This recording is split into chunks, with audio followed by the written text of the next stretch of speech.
Good Tuesday afternoon. Welcome to another edition of Martin's Koi Pond.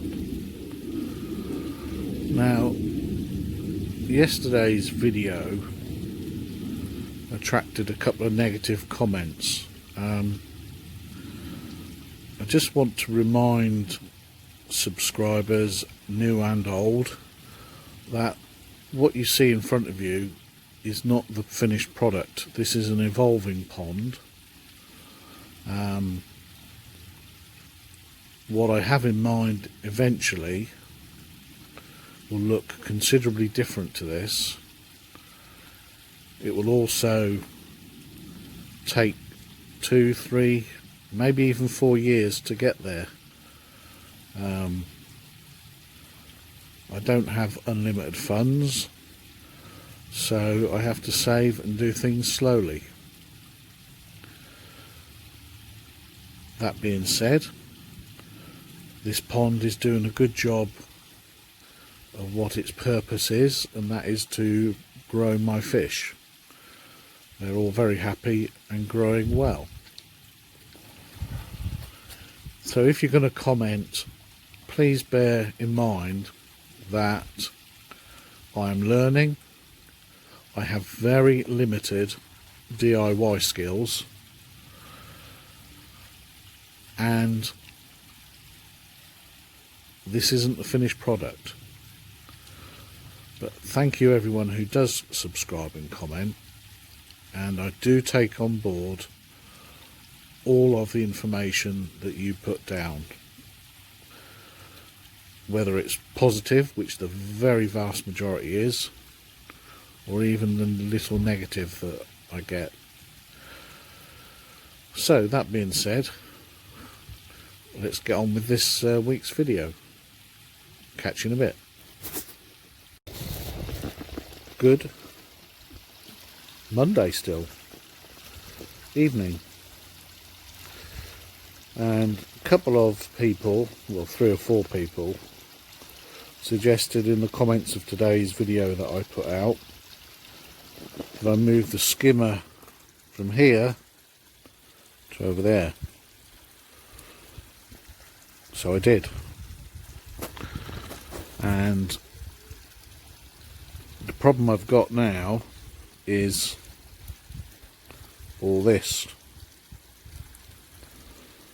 Just the skimmer here used to pretty much suck it straight across.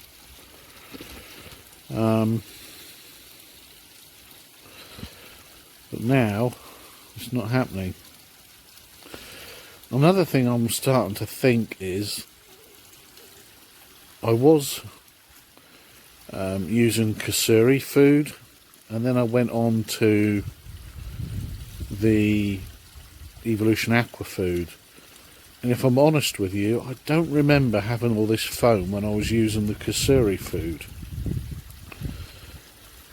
So I might go and buy some tomorrow and feed it for a week and see what happens. I've cut my feeds down, like I said, so it's not that I'm feeding too much.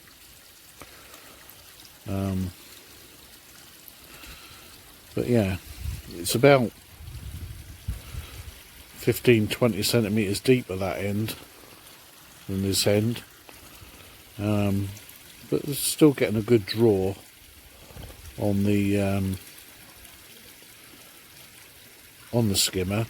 I think the pole is pretty much at max now, but the cup can go up a bit higher if the water level was higher. So anyway, just a short little piece. Catch you in the next bit. Welcome back, and it's Monday afternoon. Now, something's been bugging me about why I was, if my nitrate was as low as this test kit was telling me, why was I having algae issues with blanket weed? So I dug out some other test kits I'd got, and proceeded to check my nitrate value with these 3 kits. Now this kit just gave my nitrate as 2.5. These 3 kits, testing water out of the same glass that I used for the Pond Lab kit, all gave my nitrate at 50. All 3. So this nitrate kit in this Pond Lab kit is obviously not up to task. There's obviously something wrong with it. Interestingly, most of the other things the Pond Lab tests for, so does the JBL Pro Scan, and they pretty much gave me the same readings. So gave me the same KH, GH. It gave me a pH of 6.8, the Pro Scan, and a very low trace of nitrite. So I think I'm going to use the Pro Scan in future. The only thing about the Pro Scan is it's an expensive way to test water. But a good thing about it is it has a chlorine test on it. So if I'm ever in doubt about whether chlorine has got in the pond, I use that and it does pick it up. So, and these are just a couple of standard nitrate tests. One's a marine one, but it still works on fresh water. So yeah, I've been living in a false sense of security, it seems, for some weeks, relying on the nitrate readings that this kit's been given me, without double checking it against something else. But lesson learned, and I'll keep using the kit, just won't use the nitrate kit that's in it anymore. And then I'll probably buy some more test strips for this and probably switch to just using this in future.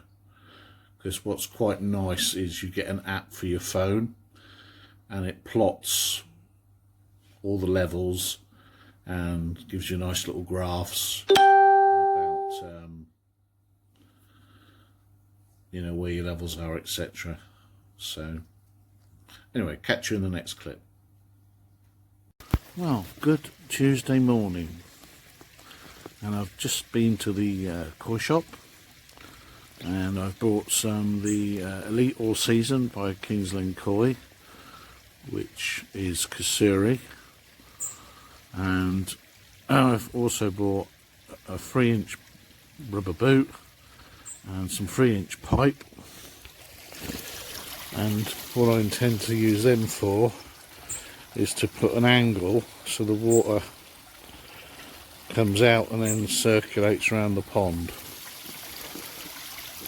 I've had to move the skimmer back to here. I moved it to there last night, but I don't know what happened, but I woke up this morning and it was all floating on the surface and the pipe was all floating, and there was foam everywhere, which there still is. So another problem overnight was the floss totally clogged in the shower, and I've lost about 1.5 inches of water, which all drained out of there and has run down here onto the lawn. So I've got the top up running. Got a friend coming round in a bit. We're going to sit and have a cup of tea and talk ponds, because he's got a little pond as well, and watch the fish. Back to you in a bit. Well, still Tuesday morning, and I've fitted the boot and pipe to the box filter, and look at that flow. I've got really good flow now going around here. So if you watch the foam, You can see it's all moving, and obviously that flow is going to push it straight to the skimmer. So some good advice from you guys last night, which I've taken on board, and yeah, that definitely has improved the flow around the pond. So thanks for that. Back to you in a bit. Good Wednesday morning, and it's mad to think that I'm already halfway through my week off work, but hey ho. Right, the directional pipe there on the box filter has been creating a lovely flow around the outside of the pond, all the way back round to this skimmer. The amount of foam, maybe it's just me wishing it, but it seems to have reduced already, and I've only been feeding the different food 24 hours. Certainly the skimmer has not got like an ice cream cone of foam on top of it like it was. And what this flow has done is it's pushed all the muck into an area here. So I've got quite a lot of debris in that area, but the rest of the bottom of the liner is quite clear. Well, it's very clear. So what I'm going to do is get the hoover out in a bit and just hoover that little bit of liner where all the debris is collected. And funny enough, that's exactly where I was considering siting my retro bottom drain when I fit that. So I think how I have it now, and with the addition of the retro drain, we should be clearing up all the rubbish, and hopefully that will mean far less suspended particles in the water, although there's not really any at the moment anyway. So we get the hoover out in a bit. No doubt this little monkey will be a pain in the neck, but unfortunately I'm at home on my own with him today, so there's nothing I can do about it. Catch you in a bit. Welcome back. Well, I'm really pleased and really angry. I'm really pleased because I've got absolutely all the debris off the bottom of the pond. So at the minute, if you go all around the pond, there's no sign of any debris on the bottom. I'm really angry because the puppy bit through the cable of the hoover, breaking it in two. Luckily it wasn't plugged in, or the puppy might have been fried. So he's in bad books. But the pond is looking great. I lost about half an inch doing that hoovering.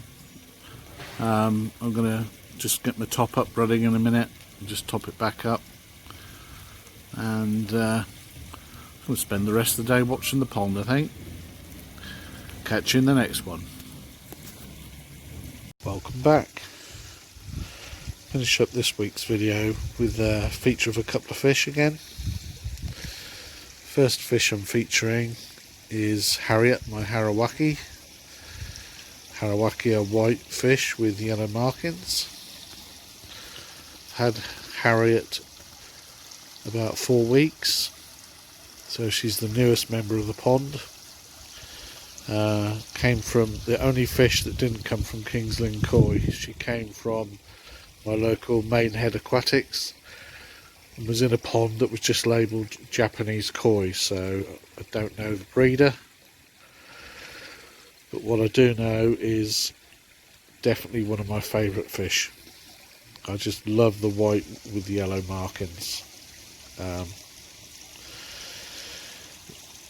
Harriet is a bit of a careful eater, which means she's not really getting as much food as I would like, because some of these guys are just piranha-like. So she needs to learn to be a bit more bold when it comes to food times. So that's Harriet the Harawaki.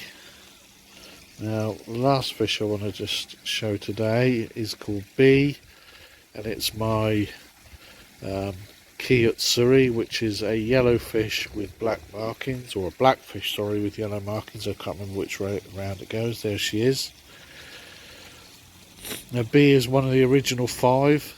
When I had the small pond earlier this year, she was one of the first 5 koi that I bought. I really like this fish. It's got nice markings. It used to be a real light lemony yellow, but as she's grown, it's turned into a more golden yellow. Really nice fish. A favourite with quite a few people. So that's B, my Kiyotsuri. Catch you in the next video.